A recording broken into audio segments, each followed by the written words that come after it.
কয়েকদিন আগে খবরের কাগজে আমি এমন কিছু পড়লাম যেটা পড়ে আমার নিশ্চিত বাংলাদেশ এবার টি-20 ট্রফি জিতবে। বাংলাদেশের এমন জয়ে লাইভে এসে একই বললেন সৌরভ গাঙ্গুলী। হ্যাঁ দর্শক, বিস্তারিত জানতে ভিডিওটি না টেনে সম্পূর্ণ দেখতে থাকুন। স্মরণীয় অভিষেক তানজিদ তামিমের আন্তর্জাতিক টি-20 শুরু লগ্নে জানান দিলেন তিনি। দ্বিতীয় বাংলাদেশি হিসেবে প্রথম টি-20তে পেয়েছেন 50 দেখা। তাতে জিম্বাবুয়ের দেওয়া সহজ লক্ষ্য সহজেই পাড়ি দিয়েছে টিম টাইগার্স, তুলে নিয়েছে 8 উইকেটের বড় জয়। শুক্রবার চট্টগ্রামে 5টি টি-20 সিরিজের প্রথম ম্যাচে জিম্বাবুয়ের মোকাবেলা করে বাংলাদেশ, যেখানে টসে হেরে আগে ব্যাট করতে ইনিংসের শেষ বলে অল আউট হবার আগেই 124 রান করে জিম্বাবুয়ে।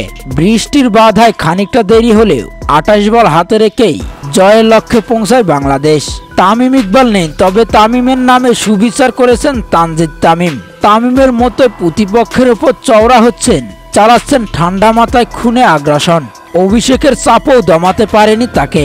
একদম শুরু থেকে শেষ পর্যন্ত মাঠে থেকে নিশ্চিত করেছেন জয়। তবে মূলত বোলাররাই জয়টা আরো সহজ করে দিয়েছে।